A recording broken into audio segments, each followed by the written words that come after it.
Yo, yo, yo, we are back. It is the Goodfellas. It's your boy Dougie, 5A Wheel. Back from hiatus. How y'all feeling, man?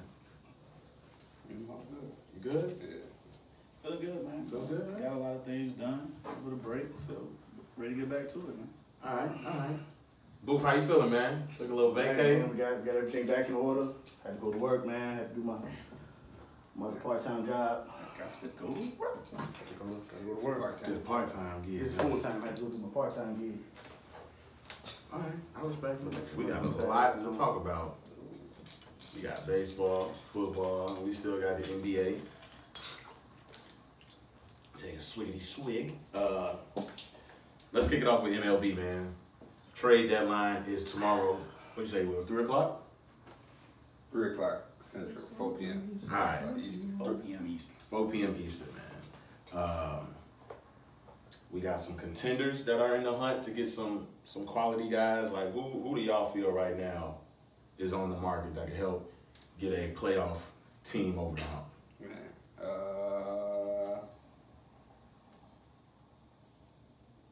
I'm just looking at this trade that just happened. You got breaking news? Got live trades? Chris Martin from the Texas Rangers just got traded to the Braves. He was one of the top relievers.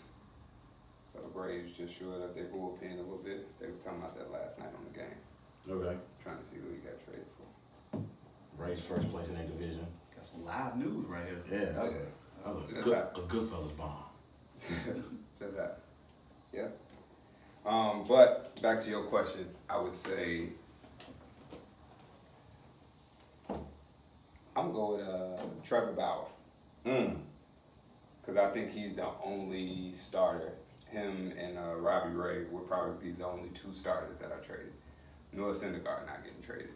And I don't think Madison Bumgarner is going to get traded either. You don't think Bumgarner's going to get traded? No. The reason being is because the Giants are still in the hunt right now. Right. And I think the Giants will be more so buyers than sellers.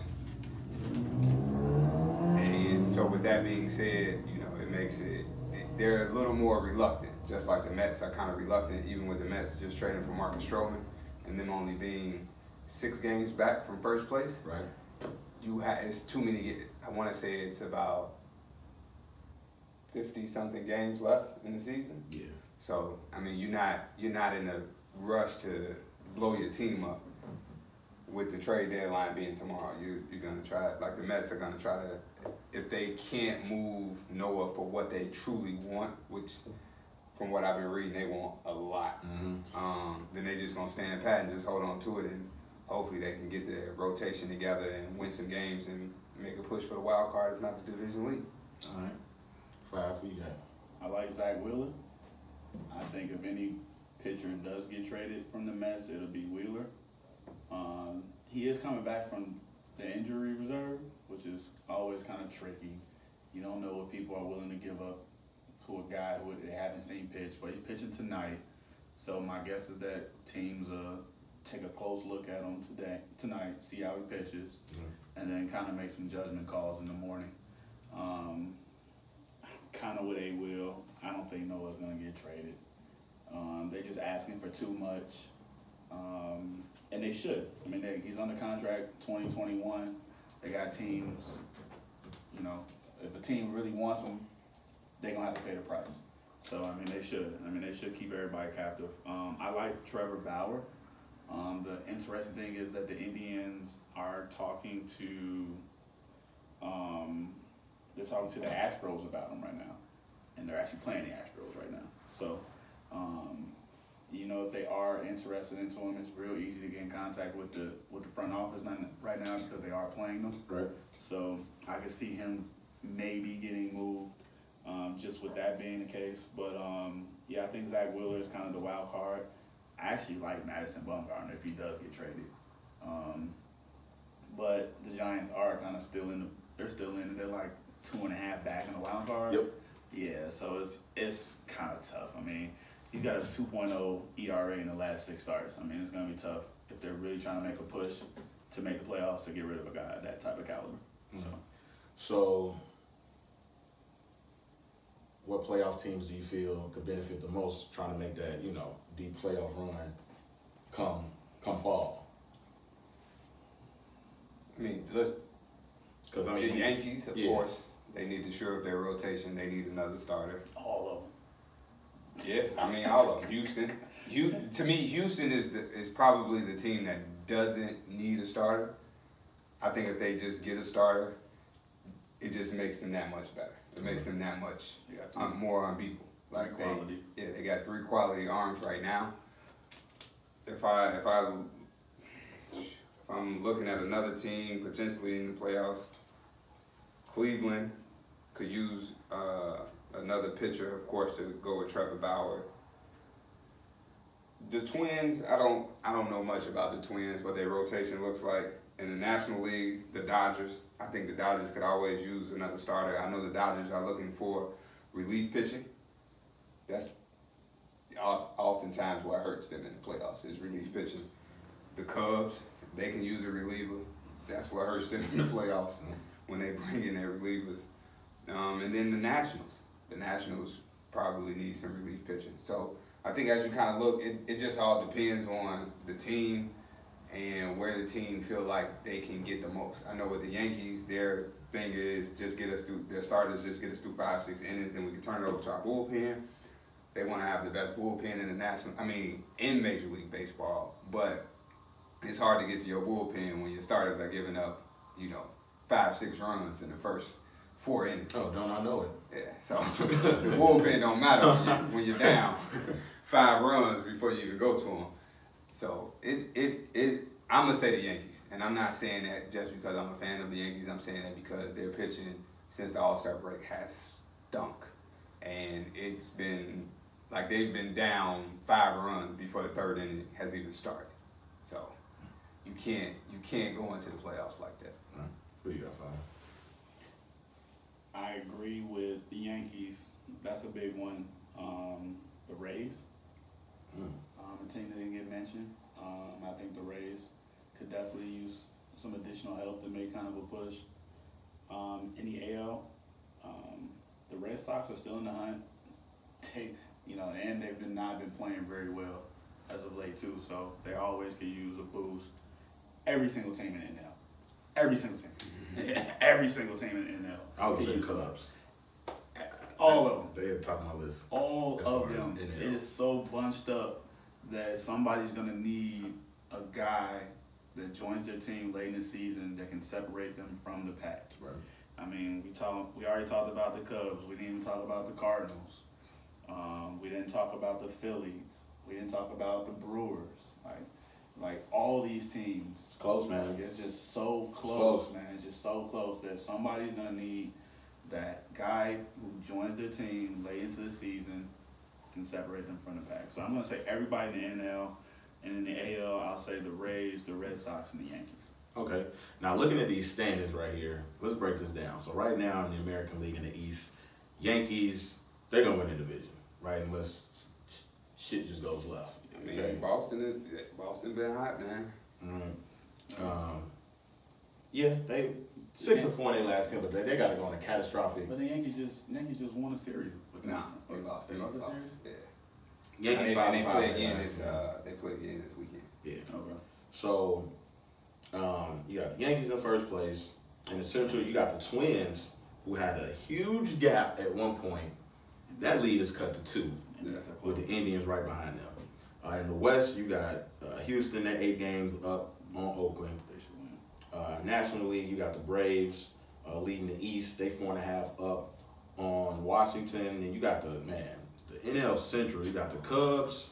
You got St. Louis tied. And then you got Milwaukee right behind them by a game. I feel like it's like this. It's been like this the last couple of years. Yeah, the last 3-4 years. Yeah. And then you look at the NL West, and Don't even look at it. Don't look at it no more. who's fighting for second place? Don't look All at right. it. Dodgers got a 14-game lead. Yeah. Now let's go to the wild card. The wild card we got. Let's see. All right. So in the AL, Cleveland and Oakland right now have the 2 spots. But you got right behind them. You got Tampa Bay and Boston are the closest, a half game and a game out. Looking at the American League, looking at the wild card, who do y'all expect to get those 2 spots? Boston and Cleveland. Cleveland for sure. That's. I really want to say Boston. I really do. I'm gonna go with Boston. I'm gonna go with my gut. I'm gonna say. So I'm gonna agree with A for a change. Cleveland and Boston. Cleveland and Boston. So why do you think Boston? Why do you think the A's gonna fall out? Why do I think the A's gonna fall Yeah. out? Because Boston has been playing bad for the first half of the year, Okay. and they are only up one game. All right. Boston has underperformed this year, coming off winning the World Series last year, and to only be a game out of the wild card spot. And I'm gonna be honest with you, I think Boston gonna get the first position in the wild card spot. There you go. You know, catch Cleveland. Oh yeah. Cleveland's been hot. So, and I'm glad you mentioned that because looking at their schedule for next month, which is gonna be a huge month. They play the Rays, they got the Yankees, and they also play. They got Cleveland. They got Cleveland, so they got some big series coming up. That's gonna tell a lot next month of August, where the Red Sox are gonna be. So For all of those teams. yeah, Because those are good. Those are important games for the other teams as well. yeah. I'm gonna Cleveland. Jeez. I'm gonna say Cleveland, and man, let me look. Oh, And you got to think if Cleveland trades their best pitcher, yeah. and that's why I don't think Trevor Bauer would be moved. Like, if he's gonna be moved, he's gonna give up the house. But Cleveland is right now battling for the wild card, Right. so they have to make a decision between now and 4 p.m. tomorrow.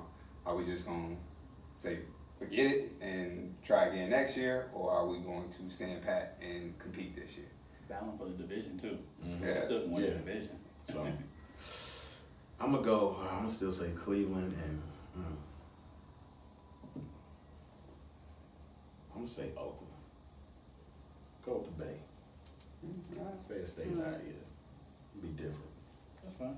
You gotta have one devil's advocate. right? Yeah, I'm gonna just That'll be different. I like. Huh? Put some money on it though. No. No. He's not confident. Not at all. It's too unpredictable, man. It's too unpredictable. National League, we got the Nationals and the Cubs. Cubs and St. Louis are actually tied for the second spot. Nationals are a half game ahead for the first wild card spot. Ridiculous. And behind them, you got the Phillies, Milwaukee, San Francisco, and even Arizona, who's 4 games out.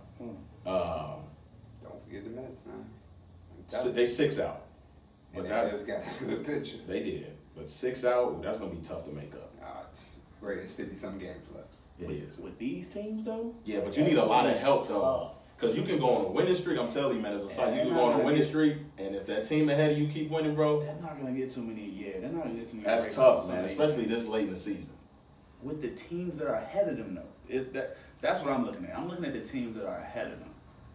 I don't know if I can see any one of these teams actually falling, except maybe the Giants. Yeah, that's tough. All right. Ooh.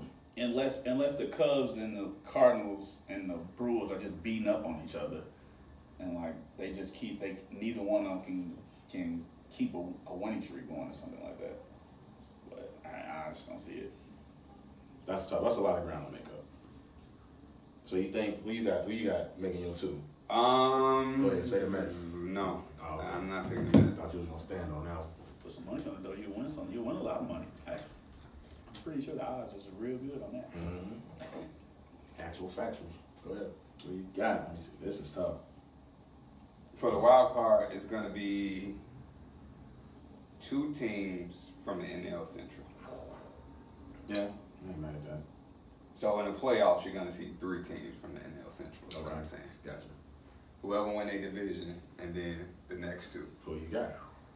Who I think gonna win their division? Who you think? Yeah, he got all 3. So he got all 3 teams then. Oh, so you asking who's gonna win the division? Who's gonna win the Who's division? wild Who's card? gonna be the wild card? I'm gonna say the Cubs gonna win the division. Okay.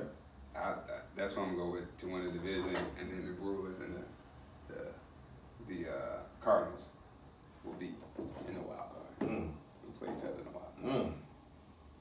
Interesting. And I hope they don't do that because I feel like they'll be tied. So I hope they don't do that 163rd game and then just decide who has home field advantage for one more game. Gotcha.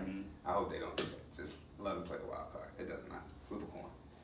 All right, 5. I got the Cubs winning the division, and I got in the wild card. I got the Nationals, and I got the Cardinals. Ooh.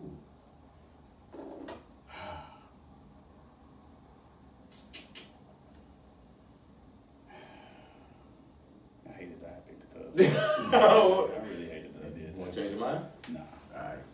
stick with my first gut. I'm gonna say.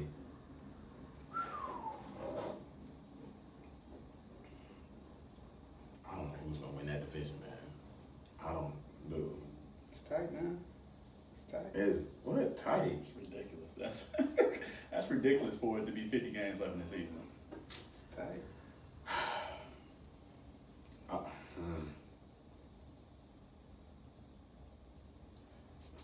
I would be different again with the wild card. I'm going my wild card first. I'm gonna have Phillies. So the Phillies will make it. Man, I'm gonna say the Phillies and the Nationals. It's only one team in the NL Central, man. It's gonna make a great conversation because you got all 3. And the one team. Whew, man. I'm gonna go with the Cubs. So we, all three of us got the Cubs winning the division. So you know they're not gonna win it. You know they're not going. You know they're not going. It's close, man. I wanted to say the Cardinals though, but I'm gonna go Cubs, Nationals, and Phillies for wild card. I'm not mad at that. Whew. Good competitive baseball coming down the stretch. And I actually like looking at the Philly schedule for next month. Their schedule could be a lot tougher than what it is. So, whew. God, that was tough. Boo, who you got, man? I don't know. I already know what's going on, man. Just one game this year, and I barely could stand it. It was so fucking hot outside.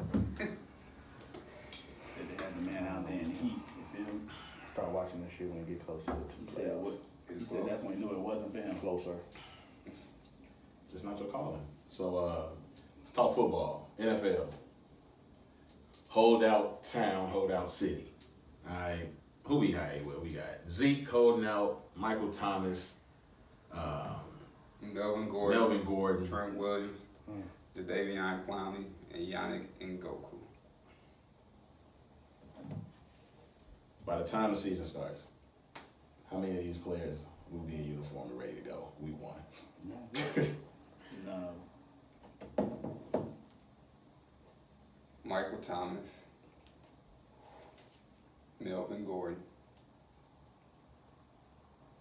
I'm gonna say Jadeveon Clowney and Yannick.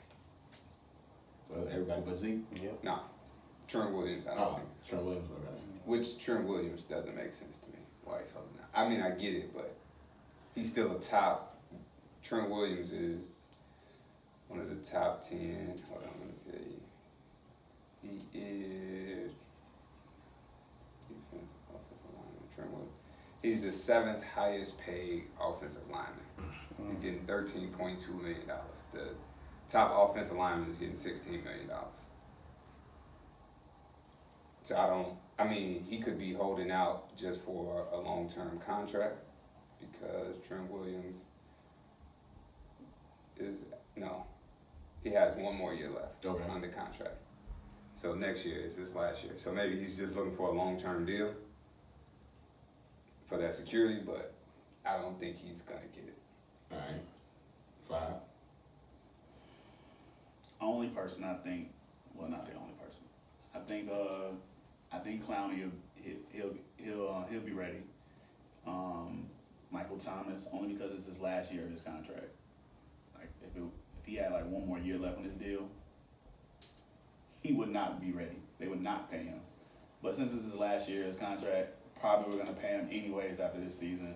Might as well go ahead and reward him now because they're definitely gonna need him. Right. No Zeke. I'm sure we'll talk about that a little bit later. But yeah, no Zeke. Trent Williams, I'm just not even sure about what's even the hold up with that. Or what's his point, just like, hey, Will trying to kind of echo on a little bit too. Who else? Who was the last person? You got Melvin Gordon. Melvin Gordon. How many years left on Gordon's contract? Melvin Gordon I was trying to look that up right now. This is his last year. So he might get paid. That's my thing. So I'm going to look at it from a business standpoint with the NFL, right? So if a player has 1 year left in his deal, you kind of going to treat it like kind of like a player option, team option type deal with that player. You're probably going to re-sign him anyways. If you were going to re-sign him, you might as well go ahead and get it started now, pay him, and then just get it over with. If that player got 2 years left in his deal, there's no way the owner's playing him. No way. Why would they? So I mean, I'm sure we're gonna get into it a little bit more, but Zeke has what? This year, next year, 2 years. 2 years left on his deal at like $12 million. They're like $12 million. yeah. Wow, how would you pay him? Like why? He's already under contract. I got him under contract for at least another year. Maybe next year I'll pay you. You know, I'll extend you out, increase your bucks. I'm just looking at it from a business standpoint. If you're looking at it from a player's point, perspective, of course you're gonna say like, they deserve it. They put their bodies on the line. They put their minds on the line, and I get all of that too. But at the end of the day, this is a contract. Like, I didn't just force you to sign this contract. I sat down with you and your agent. We went over the terms, we went over the money, we went over the years. You signed it as well. So, go ahead. Zeke is not playing week 1, won't be ready. He's the only one I think won't be ready. And after Jerry Jones' comments, and he said you don't have to have a rushing champion to win a Super Bowl, I definitely don't think Zeke will be ready. Which is a little bit capped though, because I mean they've won all of their. Emmitt Smith. They only won one. What? When Emmitt Smith was a rushing leader. I mean, he's a rushing leader, but he still was like top 3. No, top but 2. what Jerry Jones was saying is like we don't need a rushing champ. We don't need any running back, whoever we have, to be the top running back in the league for us to win. We just need a running back. They doomed. The Dallas Cowboys are doomed. If they don't pay Zeke, they doomed. I don't agree with that. I think That's true all statement. cap. I don't agree with that. I don't. He does too much for them, man. He takes too much press off of He Dak. had 304 rushes. He is a workhorse, man. You cannot Zeke is a great running back, but if you can find this is what you have to remember. Or this is how you have to look at it, right? Everybody said last year that the Steelers would be nothing without Le'Veon Bell, right? And James Conner came in and was able to give you not exactly the same amount of production, but similar production to Le'Veon Bell, where the Steelers did not miss a beat. Well, the Steelers were a little different though, because they had D'Angelo Williams like 2 years before that, and he had the best 4 games of his career probably while he was out. But that's what I'm saying. You can if you can find somebody to just steal you games. Like everybody forgets, the Dallas Cowboys the last 3 years have probably had the best offensive line. So it's not Probably 4. it's not as if like they need, like Zeke makes the game easier. Don't get me wrong. He makes it that much easier. He makes the team that much better.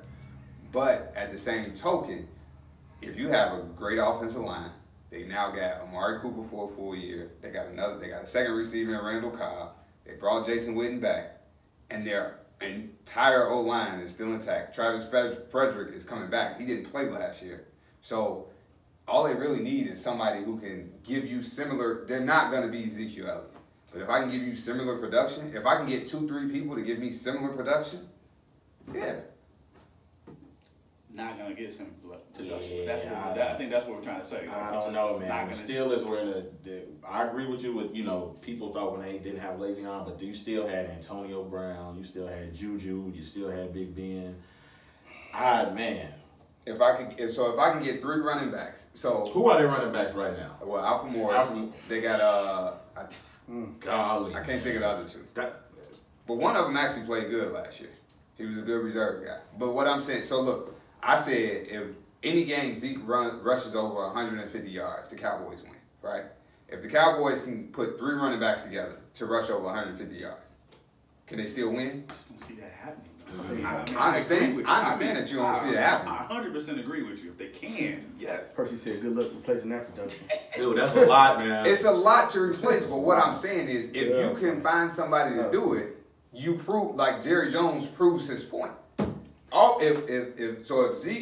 If one man gives us 150 yards a game, and we can get 3 people to give us that same 150 yards, do we not still have the same shot? I'm going to go on record and say Dallas needs Ezekiel Elliott. Yes. But if I can get 3 players to give that same similar production, I don't know, man. I think Dallas needs him, but I think it's the way your team is. Because the Patriots for years didn't need a rushing game to win, but now they do. And last year, their rushing game really helped them win that Super Bowl. Tom Brady was still Tom Brady when he had to be, but their rushing game, Sonny Michel and them, really, Rex Burkhead, really helped. It depends on how your team is. And let's not act like Dak is like the most reliable. Oh, man. Like, let's not act like if that running game is not there, like they can just say, okay, well, we're gonna throw it 35, 40 times a game. I'm like, you can't do that. I mean, I understand playoffs. I mean, I understand that. I mean, playoffs is a small sample size. You got to get there first through the first 16 to even be able to even put that sample size out there. But he needs all the help he can get. That needs all the help he can get. It's a point blank period. Jerry Jones, man, you've got to. I don't think that roster is built like that, man. To just all of a sudden, like, let's get. I mean, if they can get the production, but like, are they really gonna get that production? Like Connor himself last year, like you said, just him, not even a back. He did a solid job. But they don't have nobody that can just like. Well, we don't know because it's the Le'Veon Bell effect. Like, nobody knew what James Conner would be. Nobody. And nobody sat up here and was like, oh, yeah, Pittsburgh going to be all right. Nobody around the world was like, Pittsburgh going to be all right. They got James Conner. James Conner had to go out there, and even after the first month of the season, everybody's like, they still need Le'Veon. Like, he can't sustain this. It ain't going to happen for that long. And he was able to carry it for a majority of the season. I mean, we're talking about the Steelers like they made the playoffs. Yeah, I understand they didn't make the playoffs, but they did not make the playoffs. They did not make the playoffs because Le'Veon wasn't there. They did not make the playoffs for, to me, their locker room was just terrible. Antonio Bitch get benched? He benched himself. They was in disarray. Juju Smith-Schuster fumbled when they played the Saints. Like, I mean, they lost for other reasons. It wasn't a production thing. It was just execution at the end. Also, they had some games early in the year that they should have won. Like, they had the tie game. Like, they needed that W. Like, Le'Veon could have gotten there.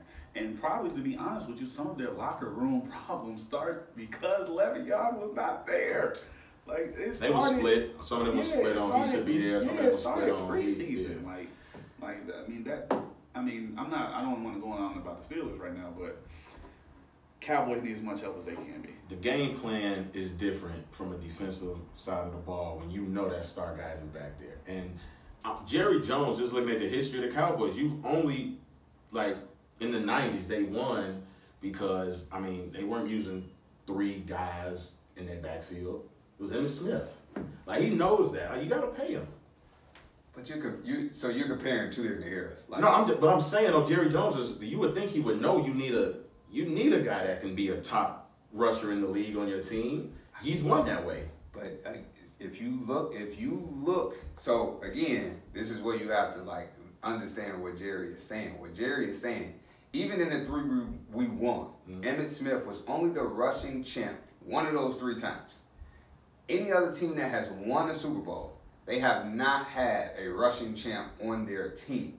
So it's a proven fact. You don't necessarily need a rushing champ on your team. You just need to have a serviceable, above average running game. You need to have that. And I agree with that because it's been proven. Like, even if you look at the Patriots last year, like, Sonny Michel wasn't a top rusher, but when it came time for the playoffs, he was the best running back and he had the most yards. He led the playoffs in rushing.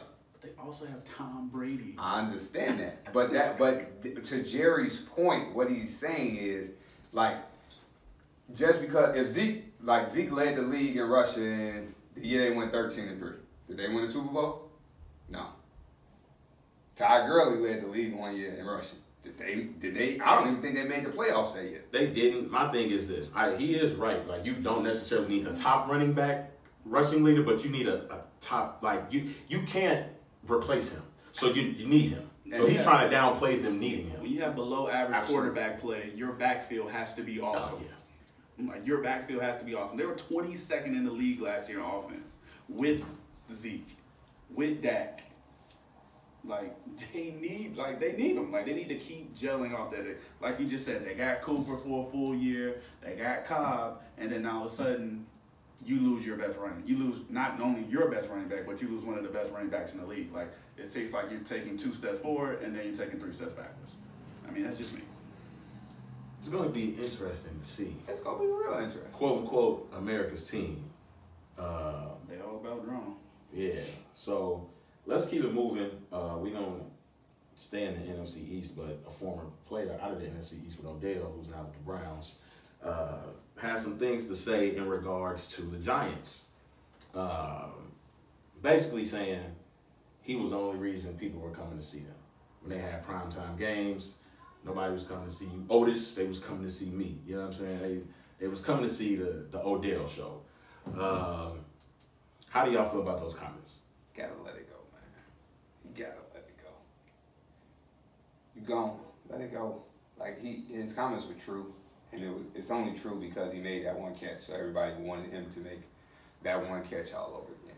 They think he's gonna do it all the time. Like, the way he warms up, he always does the one-hand catches. Puts on the show in the pregame, and so they expect him to just make a bunch of one-hand catches. Like, it was a video that came out a couple days ago. He caught 67 one-hand passes with no gloves. Like, that's why people come to see Odell for a show. He's not lying. But, I mean, you're not there anymore. You talked about how they handicapped you and held you back and all of these other things. So now you're in Cleveland. Go have fun in Cleveland, man. You're playing with your best friend. You say y'all got a better quarterback. Just go out there and prove it. Shut up and prove it, man. Mm-hmm. Like A. Will said, he was right, but who cares about the show? Like, win football games. Like, win football games. Like, when I was there, was I winning football games? Like, was I winning football games for the Giants? I mean, they had one really good season with Odell. Yeah, they went to the playoffs 1 year. They went to the playoffs 1 year, and then what? And then what? Two years after that, no playoffs. Yeah, the next 2 years. Next 2 years, no playoffs. Like, who cares? I don't care if a losing season if people are coming to the game to see you. Like, who cares? Like, and I feel like that's a loser mentality, and that's not a mentality that the Cleveland Browns need right now. Like, they need guys who are trying to win games. They're trying to do something special for the city and for their team finally. And they got guys talking about a show already. So yeah, we'll see how that. I agree with y'all. I think when he's being asked these questions, because he isn't just coming out and saying it, right? He's being asked these questions. I think he needs to just stop answering questions about the Giants. You can always defer. Like, hey, look, I plead the fifth. You know what I'm saying? You don't even got to say I plead the fifth. You can just say I'm in Cleveland. Yeah, like, he needs to just stop answering questions now. about New York. And they're going to keep asking him questions because he keeps answering them. Like, that's the thing. Like, nobody's going to keep asking you a question that you don't answer. So he might get the questions for about a week, and if he just keeps saying, I'm in Cleveland, I'm focused on Cleveland, I'm whatever, something in Cleveland, like, it's Cleveland to die, like, the land, whatever, like, they'll stop asking the questions. But the minute he answers one of them, guess what? They're going to go right back to asking about the Giants. Mm-hmm. So I think he got to lay low with that, man. Just go out and, like y'all said, man, just prove yourself on the field. They got some people got some high expectations for the Browns. They look good on paper, but it's totally different. Vegas got them in like 10 wins. Oh, they can win 10 games. Huh? They can win 10 games. They definitely got some talent. We didn't say they could. We didn't say they couldn't, but that's just a lot of games. So we definitely it's gonna be exciting to look forward to that. Now let's go back to the NFC East. Let's talk about these predictions. All right. Let's see. Hey, Will, let's go ahead. We're gonna let you, because we did the NFC and the AFC West a few weeks ago. Mm-hmm. So now it's now it's time for the NFC East and the AFC East. You want to start AFC or NFC? Oh, well, AFC, we got waiting on who's gonna win the AFC. Let's start AFC. Let's go AFC. Patriots. I got the Dolphins. Well, Ah, foolish. They already fired their offensive line coach. Jesus. Ain't even a week in the training camp, they fired their offensive line coach and changing their whole line. It's the Patriots. I mean, until they lose, Can we get the teams behind them, please? it doesn't matter. Jesus. It really. I mean, it's like Who cares if they team behind them doesn't right. win? I mean, what? Who do you want to know? Who's going to win second place? Yeah. That's what you want me to tell you? Yeah. Well, if you think, I can see if you think they can win a wild card, yeah. Okay. I mean, it does matter. If you think they can win a wild card, No, I'm just for so- shits and giggles. I'm gonna throw a dart at the board, and I'm gonna go with the Patriots practice squad. Patriots what? Practice squad. It doesn't matter. Patriots record. I mean, do you think they can? Do you think there's a team underneath No. the Patriots that can win the wild card? No, No. no. Record. Their record? Yeah. 12-4. That's what I got. I'm gonna pick but you know what? I am gonna pick a second place team, the Jets. I think the Jets will be second place. Do you think they can win the wild card? No, they'll be second place though in the AFC East, Yeah, who cares? All right. and they will be 9-7. The Mm. Jets will be 9-7. That's 9-7. 9-7 might could get you wild card. Nah, because I think. Well, I'll tell y'all later. All right. So, we gonna keep going in order like this with the AFC? I'll go. Don't worry about it. Take your top 5. I mean, Who are we picking? Yeah. You picking somebody other than the Patriots? I feel like we're all gonna pick the Patriots. No, but I don't have the Jets going 9-7. Okay, all right, let's get into that. Definitely the Jets won. All right, let's get into I got that. the Bills 7-9. That's a lot of games. That's a lot of games for Buffalo. That's a lot of A games. lot of games. Look at their schedule, man. 7-9. Have you looked at their roster? That's a lot of games. Can you name me a receiver in Buffalo Who right the now? quarterback? Forget the receiver. Their Josh quarterback Allen. is Josh Allen. Josh Allen. He's actually pretty. He got a cannon, but it's inaccurate. But he has a And what was cannon. their record last year? Who knows, right? I don't even know a receiver on the Bills. Like, is Kelvin Benjamin still on their team? They were 6-10 last year, actually. Dude, I definitely think they're going to win another game. Well, they go 7-9. Who was Bills? They were 6-10 last year. Okay. All right. 2 losses. Where have they improved their team though? That's what I'm saying. Hey man, you just asked me, man. I think they can go 7-9. Okay, all right. And you think they'll be better than the Jets? Jets right behind them at 6-10. That's crazy. The Jets just added Le'Veon Bell. They also added Jamison Crowder, I believe, as a receiver. They got Crowder. And they added like 2 linebackers. And you think like, 6-10, bro. oh wow. 6-10. 6-10. Because I think there's gonna be some locker room stuff to go on with them, man. And they got Adam Gase. I mean, that's Look, man, and I was looking at the schedule when I was doing This this. Bills schedule is brutal. What is you talking about? Hold on, look who they got. Man, you want to send me some of their non-conference games? Then they play at Carolina. They play the Colts. They play. Well, they play Said the they gonna Vikings lose at 9 of home. them. They play what? They play the Bengals home. They might can win that. Play at New York, at Tennessee, Philly, the Browns, at Dallas, woof, at Pittsburgh, Ray, you sure about that? 7-9. Still go 7. and they still got to play the Patriots twice too. Don't forget about that. I mean, them 2 L's. Well, no, I've seen weirder things happen in Buffalo. You have? So I will not. Yes. I will not. You know, I've seen weirder things happen. Okay, I've seen miracles happen in Buffalo. Right? Yeah. So especially during the regular season. It's Yeah. kind of 10 wins just looking through their schedule. 10 losses. Oh. 10 losses, my bad. We'll put them at 6-10. I mean, they start off the season playing the Jets, which could go either way. That's definitely a winnable game. The Giants and the Bengals. Like, that ain't scaring nobody. Then they got the Dolphins on here. They got the Redskins at home. Like, yeah, I think they can 7 is they cap. Okay. The Jets, 6-10. Yeah. I just don't. You don't like New York? I mean, They got the Browns. I mean, they got the Bills, Browns, and they got the Patriots. They got the Eagles. They got the Cowboys, the Patriots, the Jaguars. Like, I could see them winning 7, 8. Like I just said. Man, this schedule actually kind of not that bad, actually. Quarterback sucks.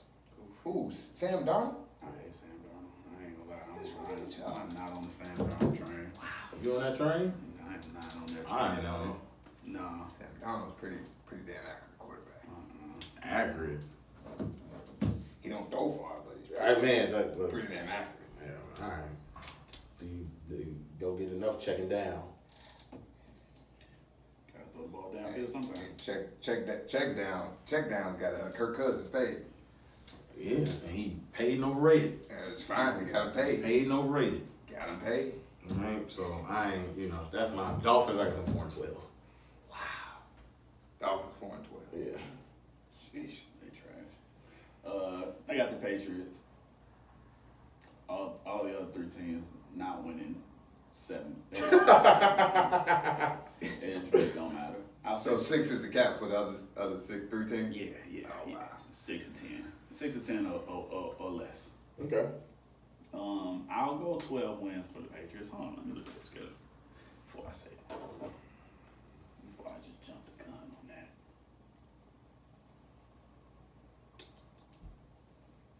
This schedule is nice.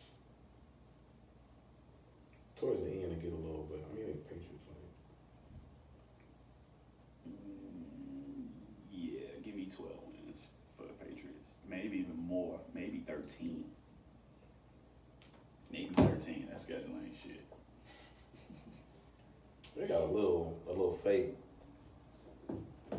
They got the Browns, Ravens, and They got any Eagles. trap games? They always look. Miami is always a trap game. Buffalo too. Buffalo and Miami are 2 trap games. When they Yeah. play at Buffalo, when they play at Miami. Then they got the Eagles on the road. I mean, Chiefs, At but Miami's yeah. second game of the year. Yeah. Like they don't have any short weeks. Oh, they do. They play They play at the Redskins, and then they play New York at home in their short week. Like, come on. Yeah, they might win 13 games. I can see it happening. All right. So we on to NFC East. Oh yeah. What you got?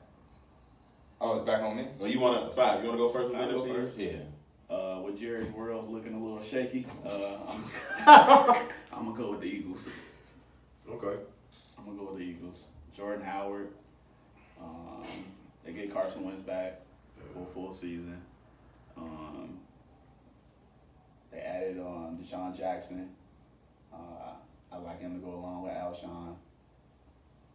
I just like the Eagles. I just like the Eagles because the Cowboys are just such in disarray. Even though their defense is, their defense is gonna be great. But man, if games got to come down to that beating teams, I can see the Eagles surpassing them in the division. I still can see the Cowboys getting in the wild card though. I could see that, but I don't see them winning the division. I got Philly. Let's see. I got the Eagles 11-5. 11-5. Jerry's World 9-7. With Dick and no Zeke. With this, I think Zeke is gonna miss some games. Cause I think that might be too high. I think they're gonna win 9 games though. I'm gonna go with Mark. What's his name? Was it? They do got some Lamar. weapons. They got some Lamar weapons. Cooper all day. Lamar Cooper all day. They do got some weapons. And they're investigating the Cowboys now because they're saying they helped cover up the car crash for Zeke. That's who the Hard Knock should be about. I watched that. So it's gonna be even more testier. Like that just came out today. So good luck. Redskins 6-10, Giants 4-12. That's all I got for the NFC East.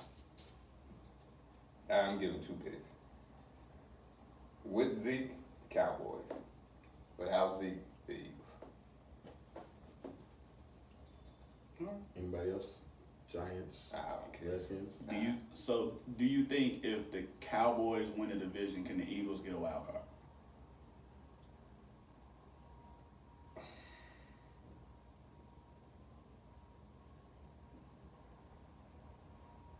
I'm gonna go no, and I'm gonna say my 2 wild card teams in the NFC.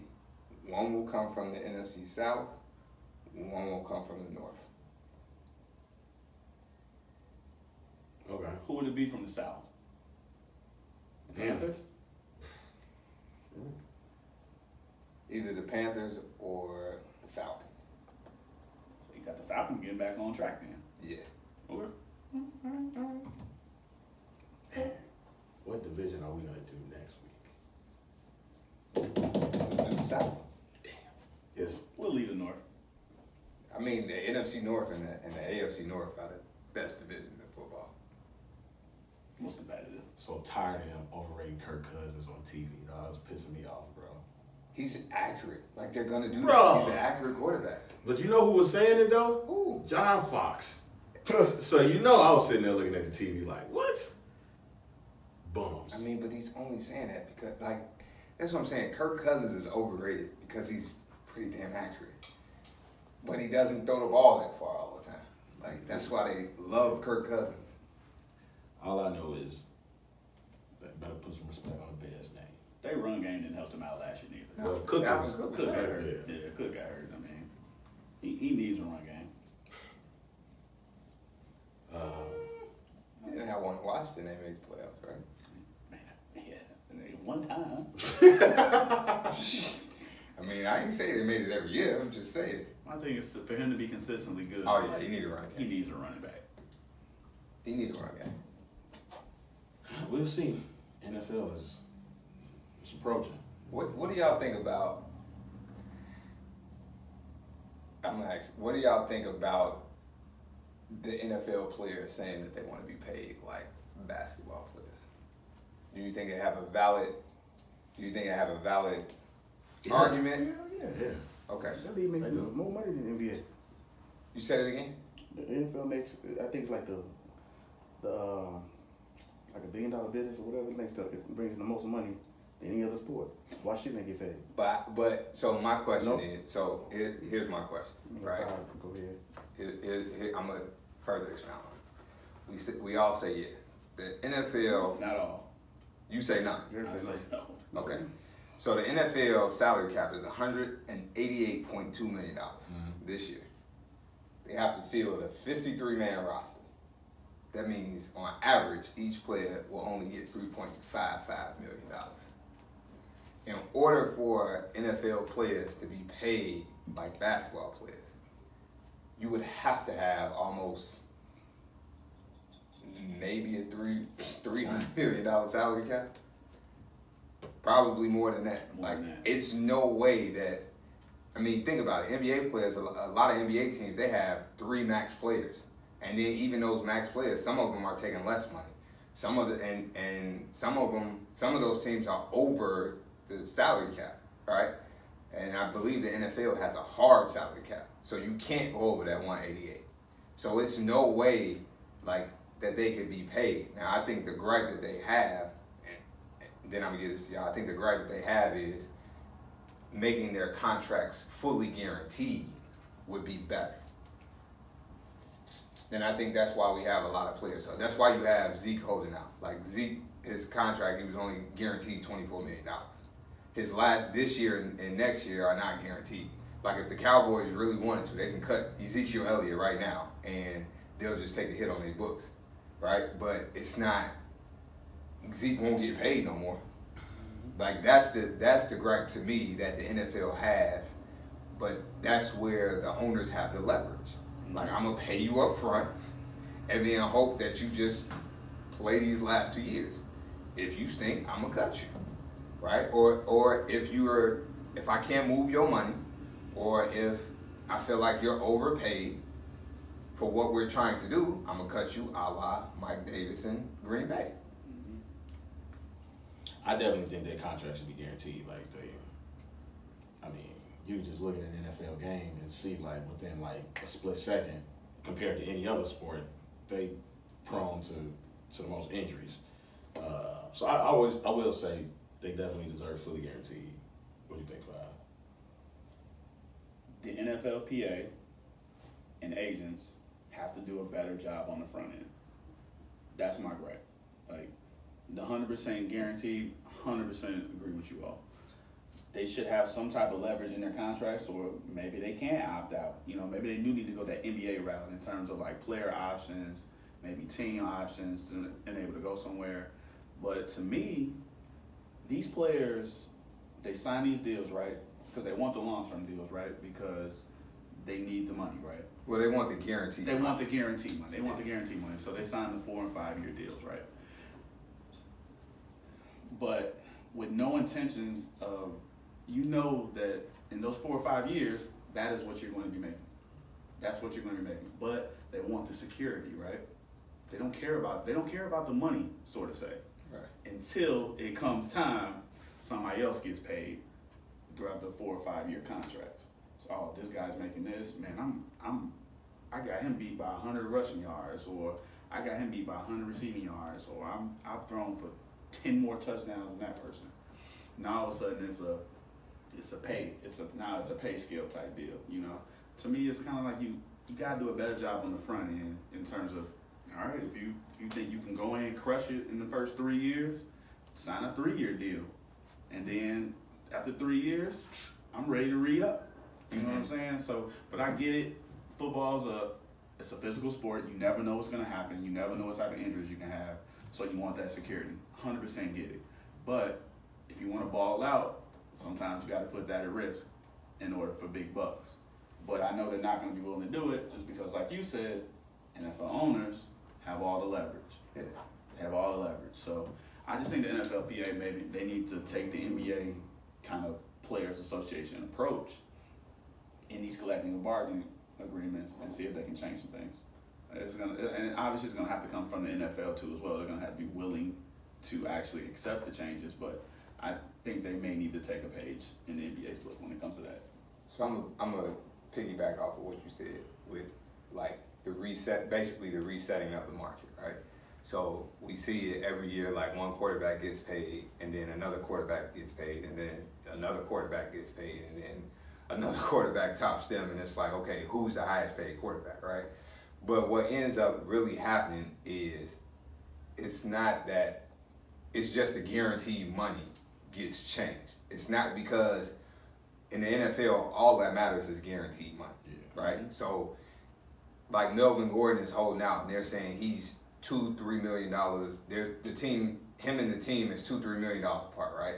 And I'm sure that $2-3 million is not the total dollar amount; it's the guaranteed money. Because, like so let's say like Ty Gurley got $54 million guaranteed, right? That $54 million guaranteed is probably spread out over 3-4 years. So Ty knows I got 3-4 years. Like after year 4, they're liable to cut me. But I've made $54 million out of a $80 million contract, right? Like hopefully the next year's a team will sign me for these last 2 years and I'll make some type of money. Like Le'Veon Bell, his guaranteed money was high, right? Like they're looking more so for the guaranteed dollars. And this is why I'm gonna disagree with you, Five, and say the owner's not going to give some of these players this guaranteed money. Then, because now you're saying like Zeke gets, let's say, so if Ty Gurley got 54, Zeke says I want 60. Dude, I'm not giving you 60 guaranteed over 4 years, because now essentially that's a fully guaranteed contract. I don't want that cap hold. I don't want that stranglehold on me. I want to be able to say, nah, I want to let you go after year 3. I want to let you go after year 2. And I don't think the owners, and I'm gonna say this, I think the NFL gonna go on strike. Think so? Yes, because the players are going to want either fully guaranteed contracts or more guaranteed money up front. And the owners are not going to do that because the owners want that flexibility to be able to say, oh, you cost $9.6 million. If I cut you, it only costs me $3 million. Let me cut you. Right. But that's what I mean about the NFLPA.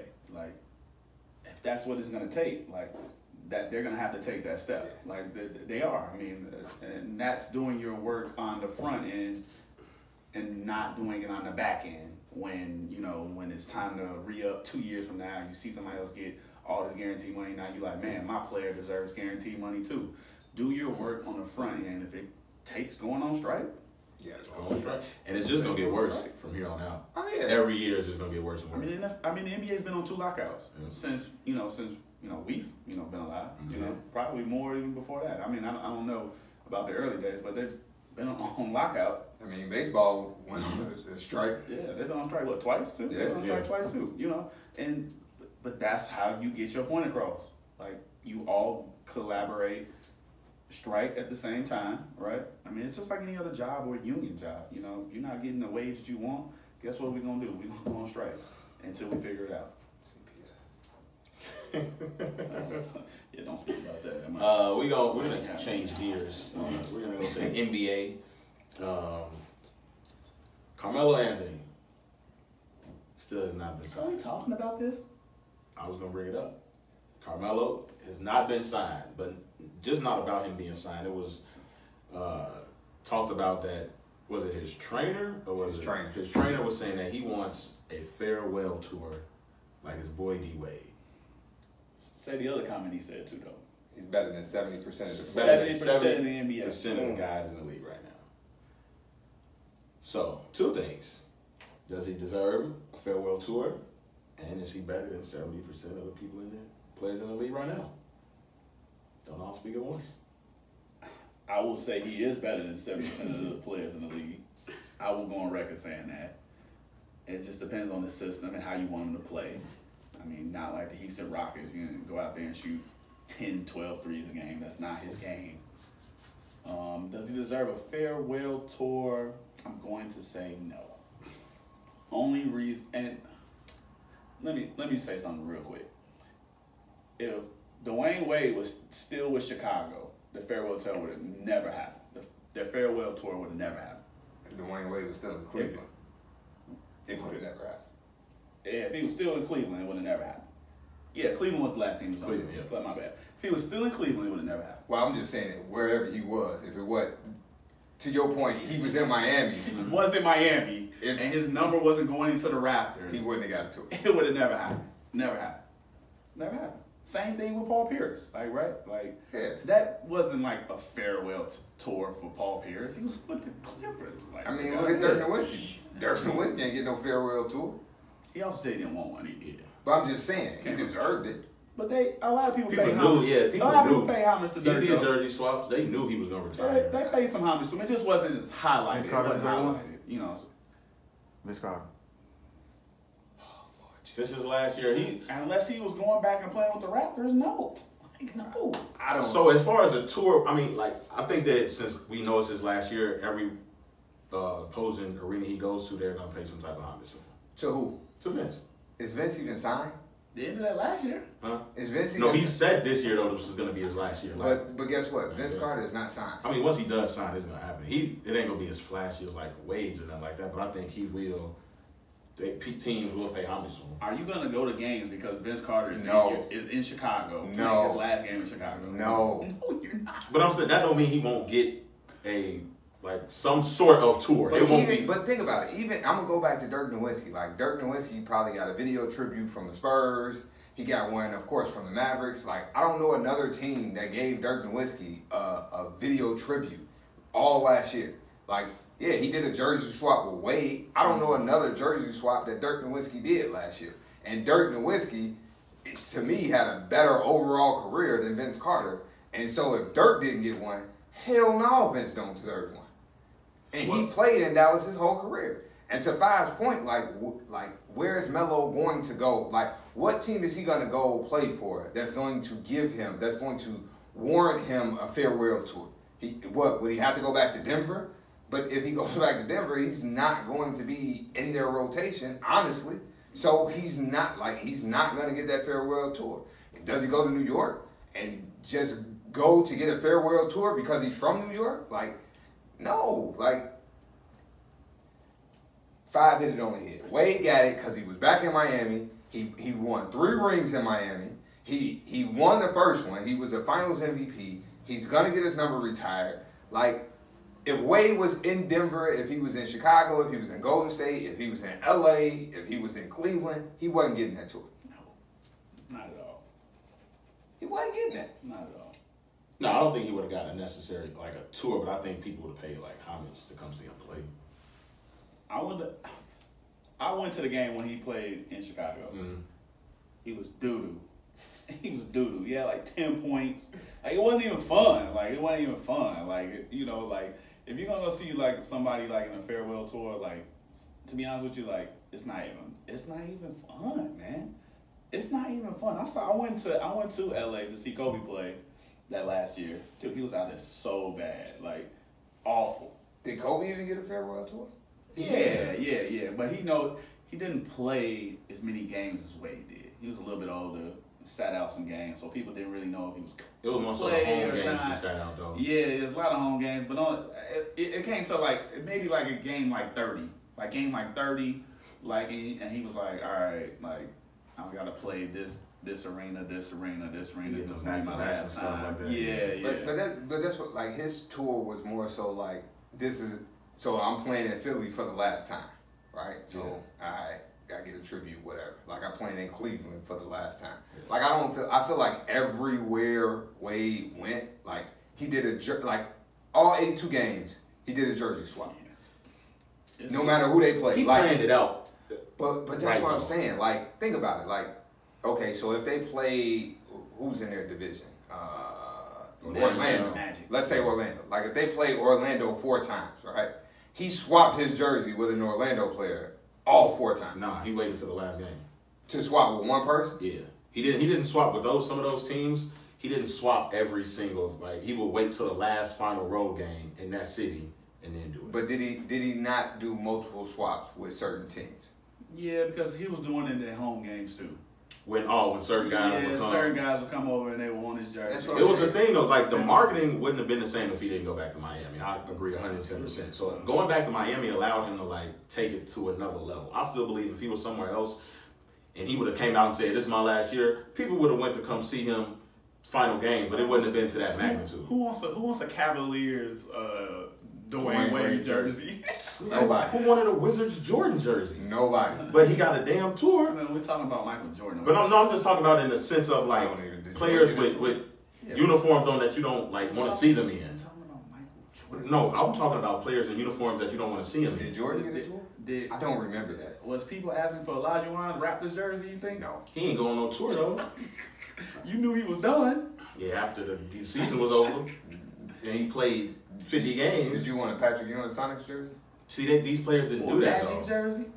See, Magic was No, Magic just no, He came said from- a Pat Patrick Ewing Ewing Magic jersey. Oh, Yeah, see? no. Yeah. See, you see what I'm saying? No. Like, of course not. But like, Did you want a Scottie Pippen Rockets jersey? No. So that's our point. Like, it only meant something because Wade went back to Miami. That's it. Point blank. Period. Like everybody, because it was basically the same jersey that he had been playing in and won championships in, same number. So it meant a little bit more. So is that to say when LeBron retires, says he's gonna retire if he's still in the Laker uniform, it won't mean as much? Yes. No. Well, it depends. It depends. If LeBron wins a championship in LA, it'll mean something. If he doesn't, I think he will go back to Cleveland. I think a lot of players would have gotten and like I said, not up to the magnitude as Wade. I don't think I've ever seen anybody No. outside of maybe, and we weren't even alive, but just from reading when Kareem retired, they like every arena he went to, they was giving him like a bunch of gifts kind of similar to Wade. But like I think certain players, man, they didn't like if you look at like you said, Paul Pierce, right?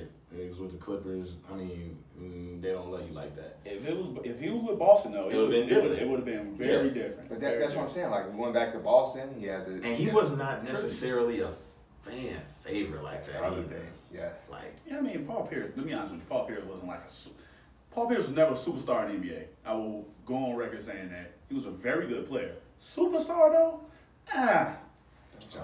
We not even going back here because I don't even have it today. Ah. Oh my God. superstar. What the? I never said I wanted to go see a Paul Pierce. This the same man that said it's only like what, 3 superstars? Every year we get closer and closer to God's green light cousins. See what I'm saying? They show it every year. I don't get it, man. I don't. We not finna sit here Every year. Like, I wasn't the biggest Paul Pierce fan. He wasn't no I like Paul Come Pierce on, game. I man. like Paul Pierce game. Y'all finna sit here and tell me when Paul Pierce was in Boston balling, it was 10 players better than Paul Pierce? I don't think it was 10 superstars in the league back then. Alright, I'm just going. But then, to your, speaking of Paul Pierce and his teammates, like KG, like you look at when KG like retired, he didn't have a, like I think certain players, they would announce that they knew that they was leaving. Like no matter, like if KG was in Brooklyn, and KG didn't play the last 50 games of the year. But I'm saying if KG would have came out and said, "Yo, this is my last year," people would have went to go see Kevin Garnett. Yeah, but we also, like, okay, so. I'm just saying that to say, like, everybody all the players don't take advantage like Wade took advantage. Like, some of them really don't know they're going to retire. But Wade was still getting quality minutes, too. And Wade's a little younger than a lot of those other guys that have been retiring. Wade kind of actually retired a little young compared to some of the other guys. He got out when he still had something left in the tank. He was playing quality minutes. Like Fi said, KG didn't play the last 50 games. When he went back to Minnesota, that was more so for mentorship purposes. He was literally day to day for the last like 40 games. But can you imagine? I mean, if look he at would've- Dirk Nowitzki. But can you imagine if KG in Minnesota would have came out and said, "Hey, it's my last Okay, year"? look, check this. Tim Duncan, he never came out and said it was his last year. He just played the season. When the season was over, he just came out and was like, "I'm done." Yeah. Tim Duncan didn't get no. Yeah. I mean, there's nothing wrong with not getting one, but I'm saying if players that wanted to take advantage of it, if they like KG, if he would have said like, "Hey, it's my last year," and he was in Minnesota, he would have got people would have came to see him. But the question I was gonna ask was, you don't think everybody kind of knew that was Tim Duncan's last year? It's not. You can guess it, but you really don't know. Like some people thought it was Vince last year. I would have thought it probably would have been his last year. But I mean, if Vince doesn't get re-signed, it really was his last year. I don't think he's gonna get signed. He'll get signed. Somebody will sign him for the vet minimum. Especially them knowing it's his last year. Somebody's gonna pick him up just for that. I don't know if anybody wants that circus. I mean, what? It could be the Raptors. There you we go talking again. about- I mean, we're talking about the Raptors still having playoff aspirations. Yeah, I think the Raptors gonna make the playoffs. So Vegas. Well, I mean, Vegas ain't always right. Bet your bottom dollar 8 times out of 10. They right. So like, back to the original point, like with these farewell tours, right? So it's a no on Melo. Only because it's all marketing. Like I feel like the farewell tour is all marketing. Like I feel like it's not us actually paying homage to the player. It's just about the showcase of the jersey swap, of the tributes. Like it's not really about saying goodbye to the actual. Now something like how they did with Wade and Dirk, with letting them be like honor or whatever, honorary All-Star mentions. members. Yeah, all-star members. Yeah, I'm cool with that. Like 2 guys, say last year, let them play a couple minutes in the All-Star game. They're not gonna do much, score a couple buckets or whatever. I'm cool with that. But the whole entire 82 game season of that, no. I would rather Melo play in the world. The USA? Yeah, They play already with said no USA. to Yeah, when they said no, no that- to him. No, but that's why. Like, I would have rather him did that because he was more vital. That sounds so bad that I'm saying. He's known for more as his Olympic He's play. known more for his Olympic play than his NBA career. Like he was like the. Sounds so bad. Yeah, it sounds bad because I feel like He I'm has 3 gold down. medals. I mean, No, but I feel like I'm down. Nah, he's got 4. it's 3. 'Cause No, they didn't win. they didn't win. They didn't 04. win in 04. He's been on 2008, 2012, 2016. He was on the 04, but they got bronze. Yeah, he only got 3 gold medals. Yeah, okay. And I feel like by me saying that, I'm like downplaying his NBA career, but I feel like he was kind of like he was an intricate part in playing the 4 and helping them, like win the goal. He scored on 2 of the teams. You said, yeah, that's what I'm saying. Like, led 2 of the teams. I feel like that would have been the NBA or like the basketball world paying more respect to Melo than him signing with a team and going on a farewell tour. Well, that's where he won, so that's where he's had the most success winning-wise. Yeah. So that absolutely makes a lot of sense. I just think we just underappreciate Carmelo Anthony. I mean, To a He's been a certain scapegoat. extent. He's been a scapegoat every I will. we really do, man. I will say, where there's smoke, there's fire. And we all say what would be best for Melo. Like, yo, if he could play on the Lakers, come off the bench, give him spot minutes, score the ball. It's starting to look like Carmelo just, like, the reputation he's getting, like, he probably don't want to do that. He's literally the third best player in one of the best draft classes of all time. Yeah. Like, he's, like, not even close either. Like, not even close. He's the third best player in one of the best draft classes of all time. And we just don't appreciate him for some reason. I mean, it happens. But it happens like I said, I keep saying it. Like Iverson, man, Iverson didn't want to come off the bench. And it, like, yeah, but now people appreciate Allen Iverson. I don't think Melo does not want. Like, see, that's the thing. Like, I hate that people, or the narrative is that Melo doesn't want to come off the bench. Like, Melo has said nothing, but one time when he went to OKC and they asked him was he coming off the bench, no, or he was just like, we haven't had that conversation, or whatever the case may be. Like, I can't just sign you and expect you to just understand, hey, Ray, you coming off the bench. Like, no, that's a conversation that we have to have. Like, you once were a superstar. Like, Carmelo Anthony once was a top 5 player in the league. He was a superstar in this league. He was a leading scorer. He was, like, carrying Denver to the playoffs 8 years in a row. Like, so just to sign this man and think he's just going to be okay with coming off the bench and y'all not going to have a conversation? Like, Andre Iguodala got a conversation about coming off the bench with Steve Kerr. Like, Carmelo Anthony can't get that conversation? Like, tell him, let the man know what his role is before you sign him. Don't sign him and then tell him his role. Or don't sign him and tell him one thing, and then when that's not working out, now you want him to go to something else and you're not talking to him about it.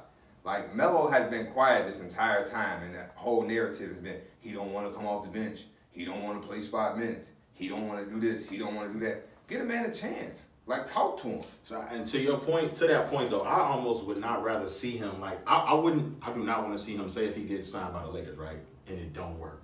You know what happens if it don't work with Melo? Get blamed. He gonna get it all over again. I don't want to see him go out, keep getting blamed every single time. And I think, like, Chauncey Billups' comments, I don't think that helped at all either. Mm-hmm. Like, when Chauncey Billups said what he said about Melo, that kind of, like, painted a picture in my eyes as Chauncey being the point guard with him when they was in the Western Conference Finals and when they was on New York. Like, he said when we would win and Melo would get 20, 22, he'd be upset. We lose, Melo goes for 30, 35 points. He's dapping everybody up in the locker room like, it's all right, y'all. But Melo is a scorer. But no, man, that's a mentality, though. Yeah, but that's 10 years ago. No, but I'm just saying, like, if Chauncey Billups is saying 10 years ago. But if he's saying that from 10 years ago, like, who's to say, like, his mindset has changed? You don't think so? You don't think so? Wait. I'm not saying it has. I'm not saying it didn't. He's 24 years old. So you don't think the man has matured enough to realize that I don't need to score 30 points a game for us to win? No, I'm just talking about accepting, like, I'm just saying, like, those comments. But that's like, what I'm saying, right? Like, I'm saying I don't know. But we ain't even gave him the opportunity to show us. You can say that. We haven't. I'm gonna play devil's advocate. You can say that, and on the other end, you can say that. You're literally talking about a player who's 24 years old in the NBA being a little selfish. There's a lot of 20, 25-year-olds. There were a lot of selfish. I mean, Iverson was selfish at the end of his career around Melo's age. A lot of superstars were. Like almost every superstar was. So wait, let me just ask this, right? Kobe Bryant at the end of his career, you don't think he was still trying to average 25 to 27 points a game?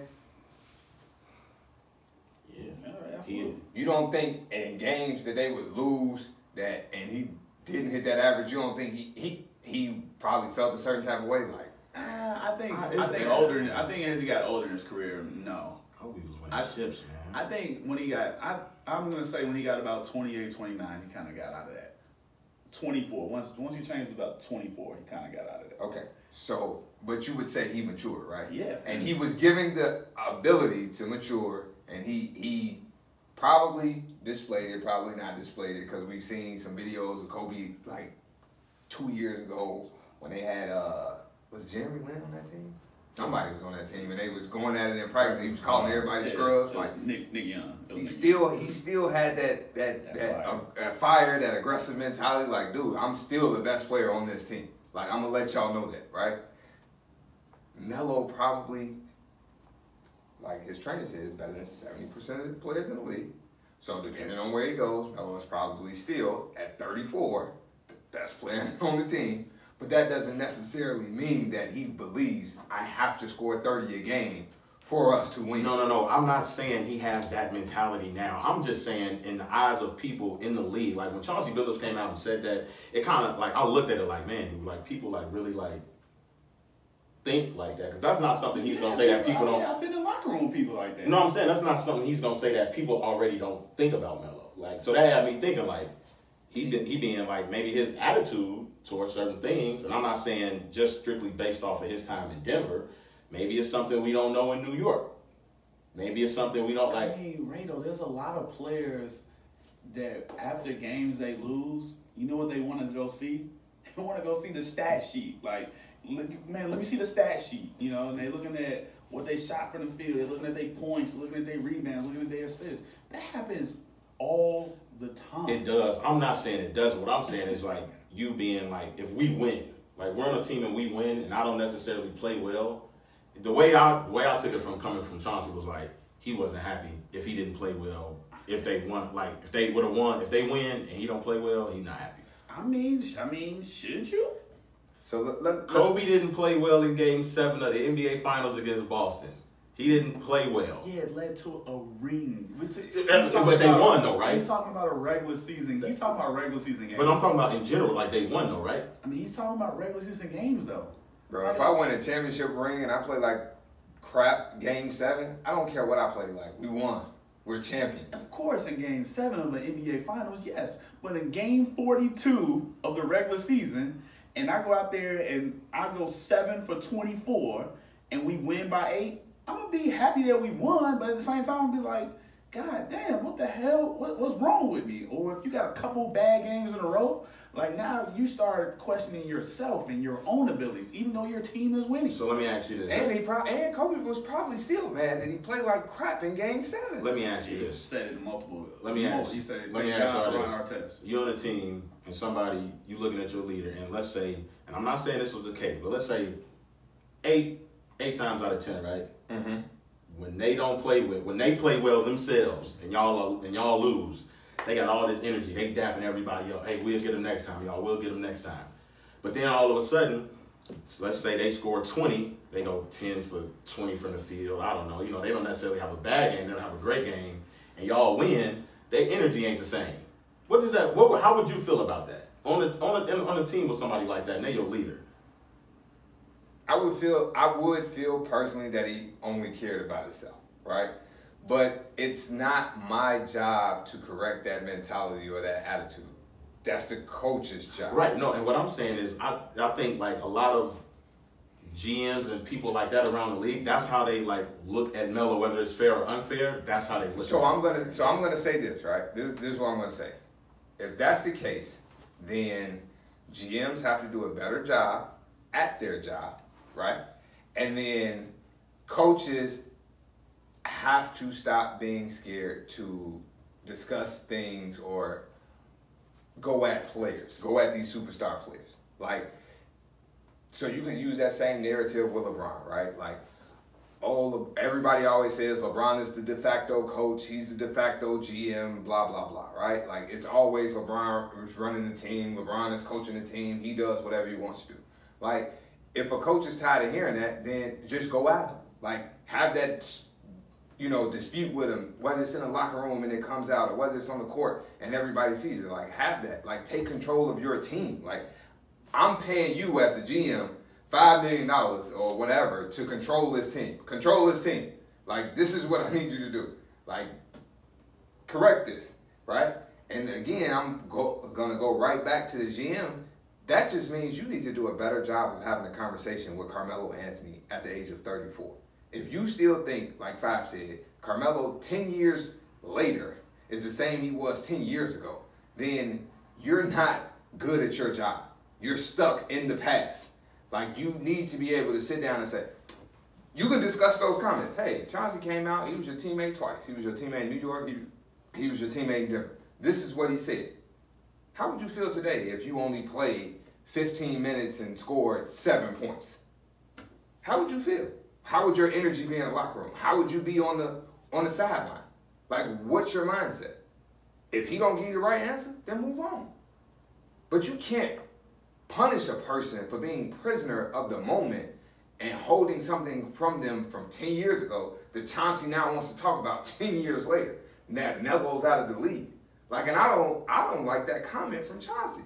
Because now you are, to your point, he is putting that doubt in people's minds. And that's not fair to Melo. Because again, Melo ain't said nothing. And you just brought up another great point. He played with him twice. He only talked about the Denver days. So if he was like that in New York, he would have said it. He would have been like, man, I played with him in Denver. He was just like this. Then when I got back to him in New York, man, he was still the same way. He never said anything about New York. Never said anything about New York. He only said Denver. He said when we were teammates in Denver, he said it specifically. And it was young. Like, Melo was 19 when he came in the league. He was young. To your point, though, they did have a conversation. I don't think Melo would accept that role. Hey, but so here's my question to you. What's giving you that thought process? That I just don't think Melo is never, to me, like I said, I always thought he should have went somewhere else outside of New York for better basketball reasons, right? So to me, Melo is not the one I don't see Melo as like, I have to get a ring to validate my career. He doesn't come off as that kind of guy to me. He's not. Right? So I don't see him coming to the Lakers if they sit down and talk with him like, yo, can you give us spot minutes? You might only average 7-8 points.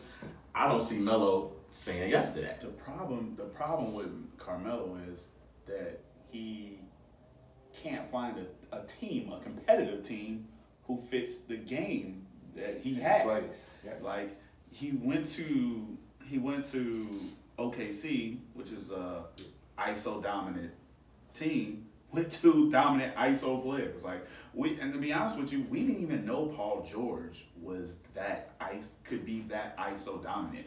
And I'm pretty sure Carmelo didn't either.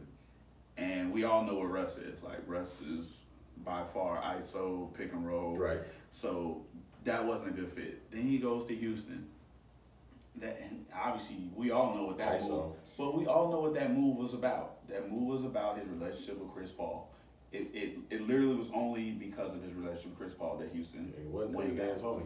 And because it wasn't because of D'Antoni. You know, D'Antoni didn't request him. It was only because of Chris Paul. Like it literally only was. And then now you put him in that role, and now you force him to shoot 8 to 10, 12 threes. You want him to be like Trevor Ariza. And I mean, the first possession, he catches the ball, he pump fakes, dude flies by him, he steps in for a 2, and they looking at him with this sourpuss face. Like, what are you doing? Like, I'm getting a better shot. But then so because of the system, he has to turn around and says, oh, my bad. So he's got to change his demeanor just to play with some teams, and he can't find a team that fits the mold that he has. Mid-range, post up, elbow. That's his game. Like that's his game. It's always gonna be his game. So Carmelo Anthony is probably one great prime example of analytics killing the game of basketball. oh my God. Because instead of players, like Fad just said, instead of players getting the best shot, getting the right shot, they want you to get the analytical shot. The shot that they say will help us win more, or score more, blah, blah, blah, blah, blah. And I think to Fowler's point, that just goes to show how the game has evolved to where the fact is you can't find the right fit for Carmelo's style of game, and it goes right to that point. He pump fakes and then goes in and takes a 2, and then they get. I mean, just look at LeBron's game over the last 3 years. He's become more of a three-point shooter. Putting up way more threes than we've ever seen before. And we know that's partially because he's getting older, but it's just a game. It's a game. That's just a game. Evolving. That ain't no evolving. No, the game is evolving. Whether it's a good evolution, that's up to you. That's the point. But it is evolving because like I said, you can no longer play 2 big men. Yeah.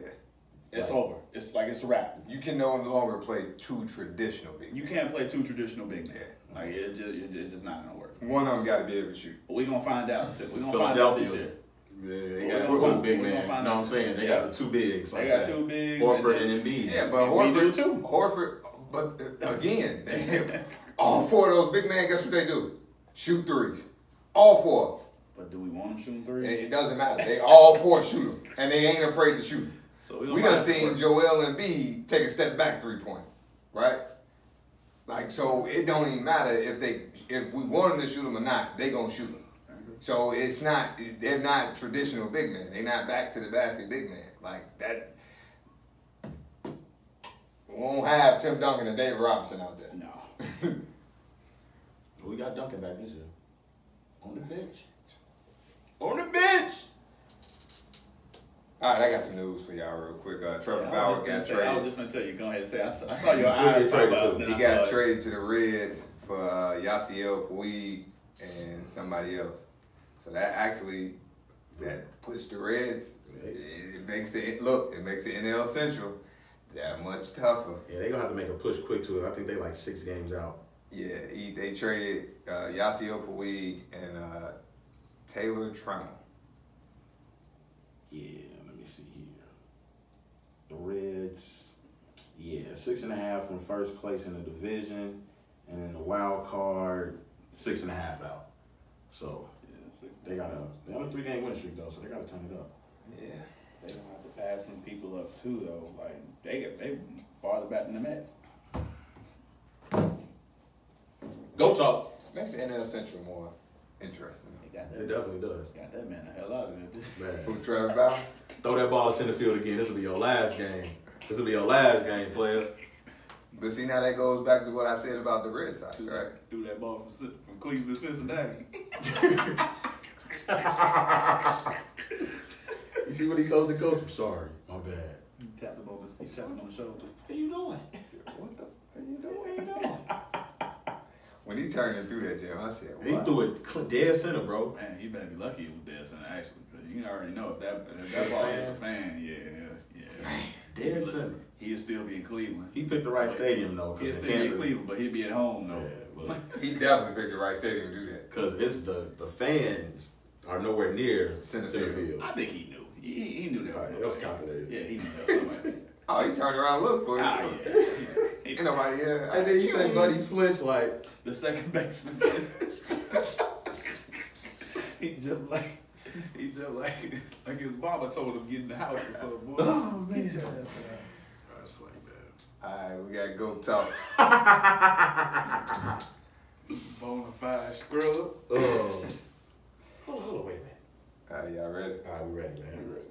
All right. What sport? I got to give y'all the sport. Yeah. Let me give y'all the We need stats. credentials with you. Let We me need give y'all the sport. stats. Can I just give y'all the stats? No, you gotta go sport. You get to talking home runs and get to talk about, I'm talking college. I said they only had College World Series. You know what I'm talking about?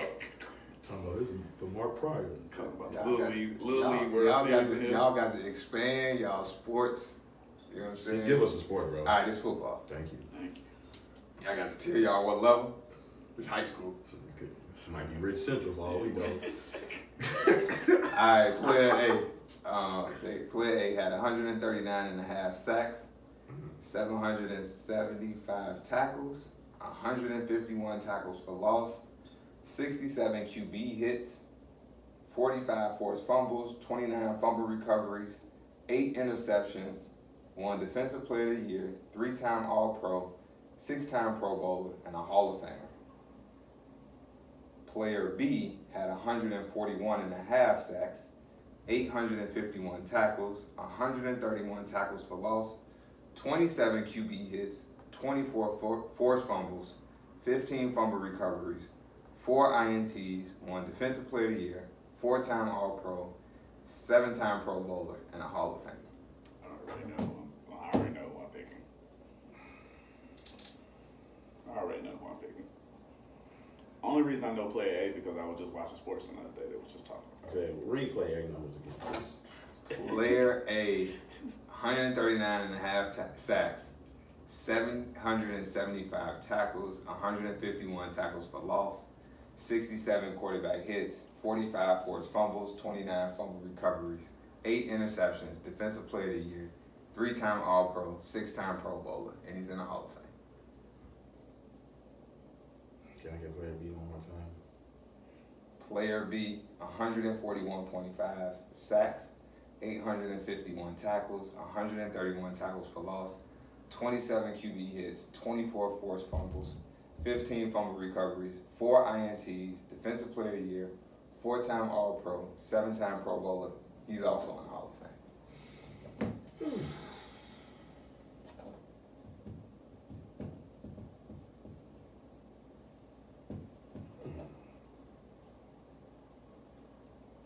Always last.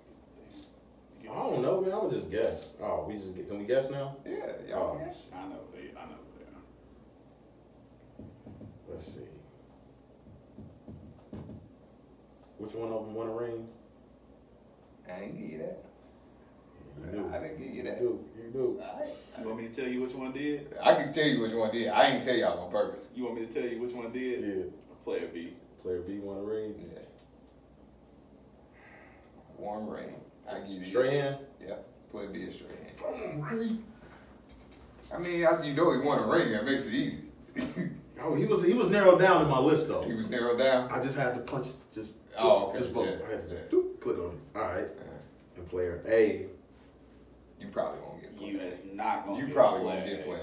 You're I'm not gonna even gonna get lie to player you. You got player A? Yeah, I told you the only reason I know because I was just watching sports and they were just talking about You it. probably Literally won't get just player talking A. about it. He was grossly underrated, but was a dog. The sacks told me who it was because they was going over his numbers. I was Two-time defensive player of the year. One time. I was like, They damn. played the same position. Cause I I'm was, gonna give you that. cause I was like, damn. I was like, I didn't know he had that many sacks. He's a dog, but he's grossly overrated. Underrated, I'm sorry. Grossly underrated. I agree. They both played the same position. I agree. And they both played on the same Jason side. Taylor? Yes. Put some respect on my name. About time. He was narrowed down in my list. He wasn't narrowed down in your list. You always get a blast, man. Better late than never. Never late is better. Shout out Drizzy Dre Rogers. All right, so. You hear that, Danny? Man, everything. He wasn't paying attention. Let me see. Straight hand, Jason Taylor.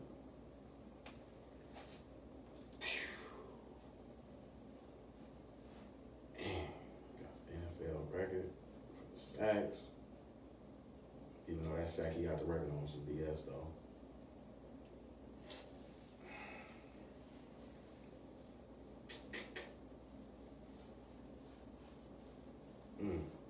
This is a good one here.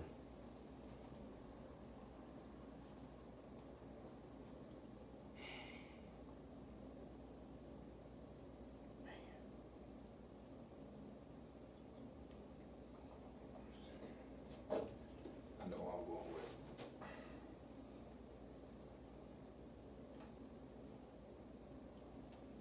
This is.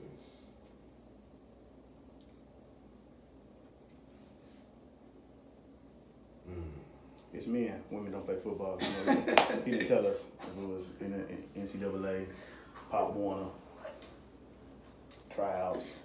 What is Booth? Just make sure. Won't help my fellas out. Man.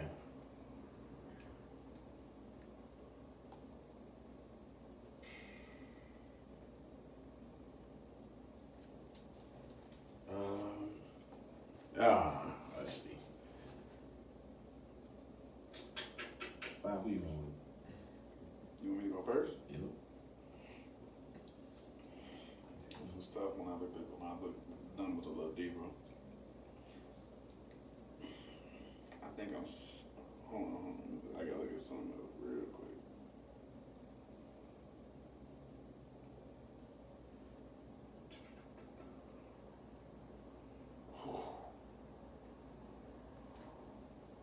These numbers look good.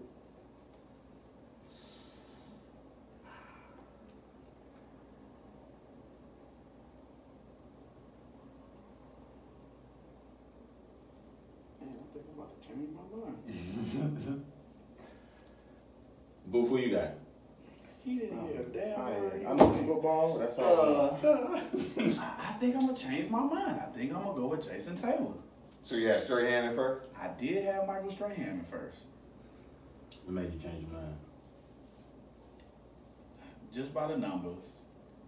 I'm just going by the numbers. I actually watched Strahan a lot more, obviously, because he had some deep runs in the playoffs later on in his career. But he just like forced fumbles, more fumble recoveries. He's got more touchdowns. The sacks are right there. Mm-hmm. I mean, the sacks are right there. I mean, what? Two Wow. sacks? Two Two sacks sacks. all time? Yeah, 2 sacks. I mean, that's a tie. Strahan did it in less games. Strahan just was a monster for those 2 years, and that just catapulted him career-wise. He had 22 and a half and 18 and a half. Yeah, 2 out of 3 years. Yeah. So who was playing on the other side of Taylor? I don't know. Probably some bums. I really don't know. That's a great question.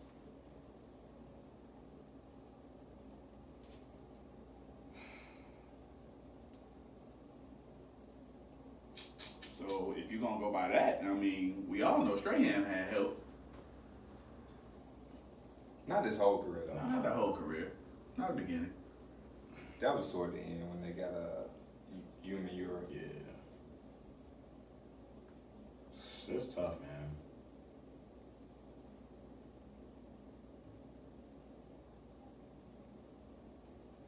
That's tough, bro. I'm not answering. No, I'm answering. Yeah, that's what I'm gonna go with. I'm gonna go.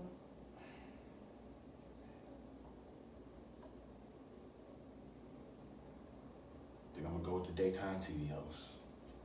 I'm going Strahan. Yeah. The other D had the year Taylor had his career high with 18 and a half sacks. The other D had 9 and a half sacks. It was Adwale Ogunule. So I'm gonna give y'all this. Also had Zach Thomas as a middle linebacker. Zach Thomas was a dog. Yeah, we all know he was a dog. Super facts. So I'm gonna give y'all this. Jason Taylor played 9 playoff games. He's 4-5 in the playoffs. He had no sacks, 22 tackles, 7 tackles for loss, and 1 QB hit. It's gonna change That's your gonna mind again. change my mind again because I know what Strahan did. Strahan in 10 playoff games had 9.5 sacks, 42 total tackles, 9 tackles for loss, and he had 3 forced fumbles. Gave my answer. Daytime television wins every time. Back to the gap tooth assassin. Just to give y'all some numbers. Yeah, I gotta go with Strahan. I'm going straight in. Yeah, I gotta go with Strahan. I'm going Jason Taylor. You still going Jason Taylor? Yes. I feel like Jason Taylor, I never knew who was on the other side of him. And Jason Taylor always had a double team. Jason Taylor was grossly underrated. And Jason Taylor was able to hold his own. I feel like if like Zach Thomas was a dog at middle linebacker, but I feel like Strahan always had the better defensive players around him. And then when he got that other end, it was just, come on, man. And he got Human Europe. I mean, the year he had 22 and a half, the rest of the line combined got 10 sacks that year. But you gotta also, so here's what I'm like here's how I look at it. Michael Strahan was a dog, right? But when he had those 22 and a half sacks, was he getting single covered or double covered? Like that's what you gotta ask yourself, right? Because if the other end getting double teamed, because he's faster, younger, more athletic, whatever the case may be, like that you allowing a top 5 defensive end to play one-on-one, he definitely beat the hell out of that tackle. And a lot of them tackles came from the right side. Like a lot of them sacks came from the right side. He wasn't playing the left. He wasn't playing on the left side, so he wasn't going up against the left tackle. Typically the left tackle was the best offensive lineman on your team. He was just a lot better. Like he was great 30 plus. Daytime television always wins. I'm going Jason Taylor. Booth, who you going with? I'm going Jay. That's the only name I heard actually. I hear the other version for Jay Study. Go with Jay. Final decision. Give me Strahan. That's gonna be a good one. We definitely posting that. Do it when the lights bright. We definitely gonna post that. Give me Strahan. Yeah, that was a good one. Follow us on Twitter, Goodfellas87. That's a 3 instead of an E. Follow us on Instagram at Goodfellas Podcast. Subscribe to our YouTube channel, Goodfellas Podcast, and shoot us a like over on Facebook. And what else they need to do, they will. Subscribe, rate, and review. Apple Podcasts, SoundCloud, all of that good stuff. Boy, ain't lost a step on that, eh? Hey, he was ready, wasn't he? When they call your number. You gotta let us know. When they call your number. Y'all got any shout outs? Truth, I should. We ain't been here in 3 weeks. I got one. You got to shout out. Yeah. And I'm gonna shout out the Silver Room Block Party, man. I'm gonna shout out the Silver Room Block Party, man. Howard Theater. I'm also gonna shout out the Q. Inglewood High School. And the reason I'm shouting them out, 2 black kind of orchestrated events, big crowds, 52,000 people at the Silver Room Party actually. Dope overcast view if you've seen the picture of it. The Q held at Inglewood High School. They do it every year. We say about 300-400 black people all together. Everybody party and party peaceful. So it's always a great sight to see in the city of Chicago that happening, and especially when you can get that many people together and still keep the peace. It shows that we're capable of doing it. So I mean, I hope that continues and is a trend in summertime shop. They will. You got something? I'm gonna shout out Dometi Pongo. He works for MTV. Okay. One of the homies. Seen him at the Silver Room Block Party. I'm shout him out. He started following the podcast. So much love to him. I'm also shout out Nikki Neptune for the shirt. Eastside Drip, Valid. Stand up, let me see that. Go ahead, stand up. Oh, I got to stand up. Plug your phone. Get that east side drip in there. East side. You Valid dripping. T-shirt, Eastside Drip. So shout out to Nikki Neptune for the shirt. I think that's it, man. That's it. What was the last show we did? I feel like I ain't. Man, shout out to y'all, man, holding it down. I was gone, man, keeping it together. Did a good show. The show y'all did when I was gone. Y'all did one show. Y'all could shot did. Oh, yeah, we did. We did. Yeah, What day was good that? show. We did that show? 2 hour, 15-minute show. It was on a Monday. 2 hours, like 20 minutes. 2 hour, 20-minute show. Let me see. When was that? Oh, that was on the 9th. Okay, cool. So, my shout out. Number one, since we weren't recording, my dad's birthday was on the 17th. So, he's 63. Shout out to my dad. And then today is my parents' 36th wedding anniversary. That was right. 36 years. Black love, nothing like it. Shouts out to them. Y'all marriage really didn't start till 1987, but that's another story for another You ain't day. lying, 'cause I got to deal Alright. with your ass. All right, that's another story for another day. Other than that, that's all I got, man. I'm trying to think of something else. Oh, that's all I got. I'm gonna shout out Will, who threw down on the grill. Yep. Threw down on the grill Sunday. And the Carter family. Yeah, the Carter family. Shout out B-Class, man. We're going to get him in here. Talk to him at the Silver Room. We're going to get him in here one of these weeks, man. Oh, definitely. We wanted to come in and Definitely. talk sports with y'all. Talk about his music, whatever. Absolutely. Shout out to everybody that follow us, man. Everybody that interact with our pages. We took a little break, but we will have everything, new content coming up. So stay on the lookout for that.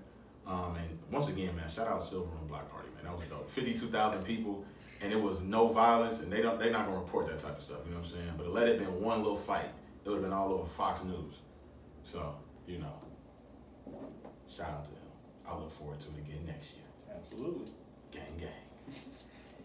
And if that's it, man, we about to get out of here. I ain't missing nothing. Booth, you ain't got no more shout outs? No shout outs, man. We good. We good? All right, man. So we will be back Same time next week, we will be posting the Go Talk. If y'all got any two athletes that y'all want us to discuss for Go Talk, like I said, let us know on our social media. We will be glad to discuss those athletes. So until next week, we will holler at y'all. Love, live life.